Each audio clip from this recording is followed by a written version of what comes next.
Shalom Bapak Ibu dan saudara-saudara yang terkasih dimanapun kita berada. Semoga kita semua dalam keadaan sehat dan kita terus ada dalam perlindungan Tuhan. Ya Bapak Ibu, saudara-saudara yang terkasih, saya mohon bantuan agar terus dukung perkembangan channel ini, karena ini adalah channel yang baru. Saya mohon bantuan dari Bapak Ibu semua agar dukung terus channel ini dengan cara like, komen, subscribe, dan juga di-share sebanyak-banyaknya kepada teman-teman yang lain, dan juga di grup-grup media sosial Bapak Ibu semua.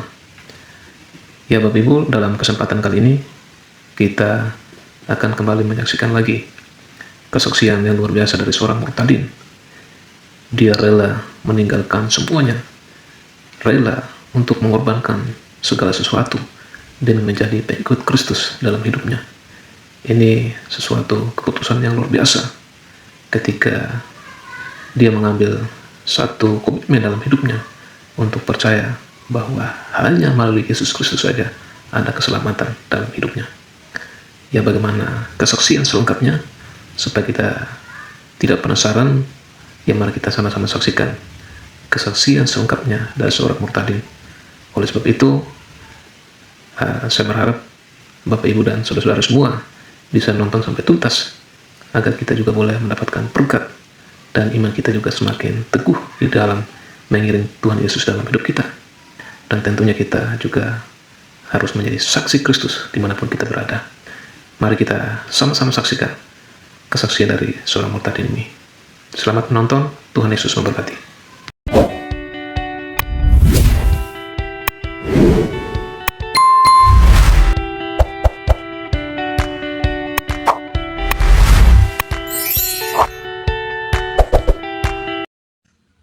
Terus akhirnya keluarga aku tahu kalau aku pindah keyakinan, kalau aku pindah ke agama Kristen. Akhirnya keluarga bagian mama aku itu marah banget, marah banget. Tadi aku datang ke mes itu dan kakak sepupuku kan polisi, dia bawa teman-temannya seret aku sama teman-teman aku gitu ke rumah. Terus dia bilang begini, Ica, siapa yang sobek ini kasihan. Nggak, kalau dari rumah ada berjilbab. Tapi ini sekarang apa yang ada baking? Perempuan yang kerja baik-baik tapi nggak ada bagian. Terus aku bilang sama tante aku gini, aku punya hak untuk hidup aku. Aku minta maaf selama kerja nggak bisa kasih kabar. Terus habis itu mama aku nangis di telepon, mama aku marah banget. Mama aku suruh pulang aku ke kampungnya di Gorontalo. Pas nyampe Gorontalo, aku langsung dibawa di tempat zikir. Katanya orang zikir aku diguna-guna, orang Kristen itu jahat. Tapi aku bilang, orang Kristen itu gak jahat, orang Kristen itu baik, yang jahat itu kamu. Saya bilang gitu. Terus mama aku nangis, terus aku gak tega lihat mama aku dipaksa untuk masuk Islam, tapi aku gak mau. Aku dikasih air buat mandi, tapi aku buang. Aku dikasih air buat minum, tapi aku buang. Karena menurut aku gak ada yang ngertiin aku gitu. Tuhan Yesus itu luar biasa menurut aku, nggak akan ada gantinya.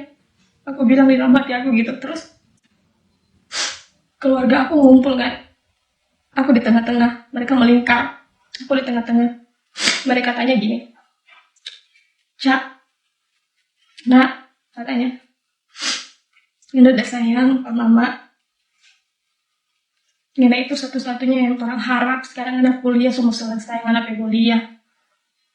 Kalau anak masuk Kristen begini, terus jelas malu pak keluarga lain, malu pak tetangga. Kita bilang, Mak, jelas mau malu, karena ikut Yesus itu memang begitu. Kita sudah bilang, tapi dia nggak ngerti dengan apa yang kita bilang. Jadi terus aku bilang gini, saya rela mengorbankan apapun yang saya punya demi Tuhan Yesus, karena Tuhan Yesus menurut saya itu sangat luar biasa. Dan mama saya kasih pilihan, keluarga saya kasih pilihan, nak, kasih pilihan gini, mana pilih, mau lanjut menghadapi kuliah atau mau tetap menghadapi pendirian sekarang, yaitu tetap ada agama yang sekarang yang Kristen.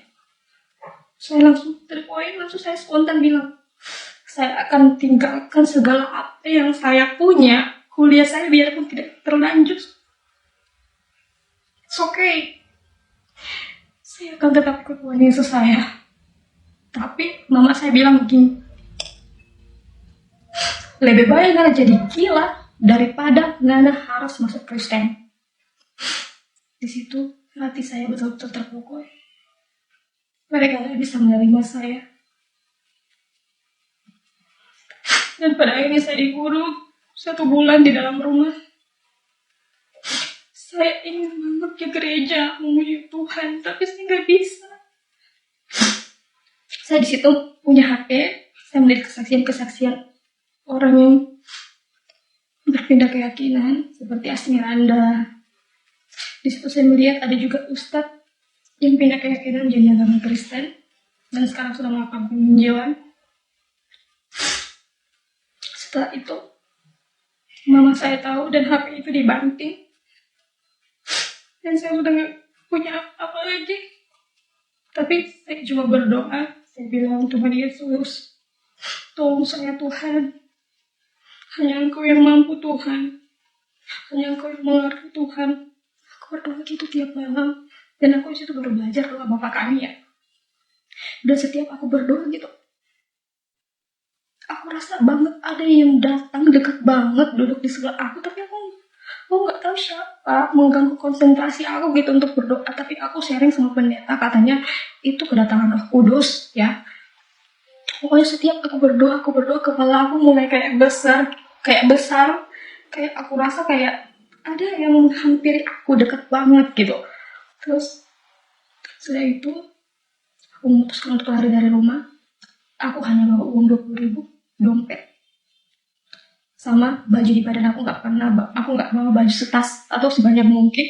Aku cuma lari bawa uang 25.000 sama baju tidur, baju yang ada di badan aku yang aku pakai saat aku lari. Aku naik bentor dan turun di depan SMK 1 Gorontalo. Iya, aku ingat banget hujan-hujan.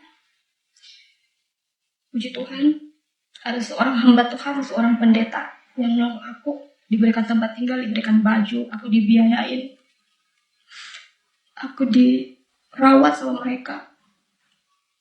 Aku dipelajarin tentang orang Kristen dan orang Kristen itu bagaimana. Aku tahu. Ya, Bapak Ibu yang terkasih, itu dia tadi kesaksian dari seorang muhtadin yang luar biasa. Ya, Bapak Ibu, ada satu firman Tuhan yang saya mau bagikan kepada kita semua dalam Filipi pasal 1 ayat 3 sampai ayatnya yang ke-11. Ucapan syukur dan doa. Aku mengucap syukur kepada Allahku setiap kali aku mengingat kamu, dan setiap kali aku berdoa untuk kamu semua. Aku selalu berdoa dengan sukacita.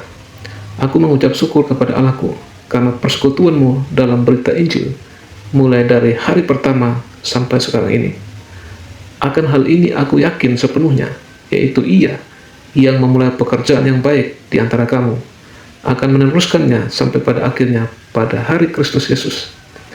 Memang sudahlah sepatutnya aku berpikir demikian akan kamu semua, sebab kamu ada di dalam hatiku, oleh karena kamu semua turut mendapat bagian dalam kasih karunia yang diberikan kepadaku, baik pada waktu aku dipenjarakan, maupun pada waktu aku membela dan meneguhkan berita Injil. Sebab Allah adalah saksiku, betapa aku dengan kasih mesra Kristus Yesus merindukan kamu sekalian. Dan inilah doaku, semoga kasihmu makin melimpah dalam pengetahuan yang benar dan dalam segala macam pengertian, sehingga kamu dapat memilih apa yang baik, supaya kamu suci dan tak bercacat menjelang hari Kristus, penuh dengan buah kebenaran yang dikerjakan oleh Yesus Kristus untuk memuliakan dan memuji Allah. Oke, Bapak Ibu, itu firman Tuhan dan juga kesaksian yang baru saja kita saksikan bersama. Kiranya boleh memberkati kita, dan iman kita juga semakin kuat, semakin bertumbuh di dalam pengenalan akan Kristus. Dan tentunya kita juga harus terus menjadi berkat, menjadi saksi Kristus dimanapun kita berada. Dan terus dukung perkembangan channel ini, agar melalui channel ini boleh memberkati orang lain, dan juga banyak yang percaya kepada Kristus dan juru selamat mereka satu-satunya, yaitu hanya di dalam Yesus Kristus saja. Dan nantikan video-video selanjutnya. Kiranya Tuhan Yesus memberkati kita semua. Shalom.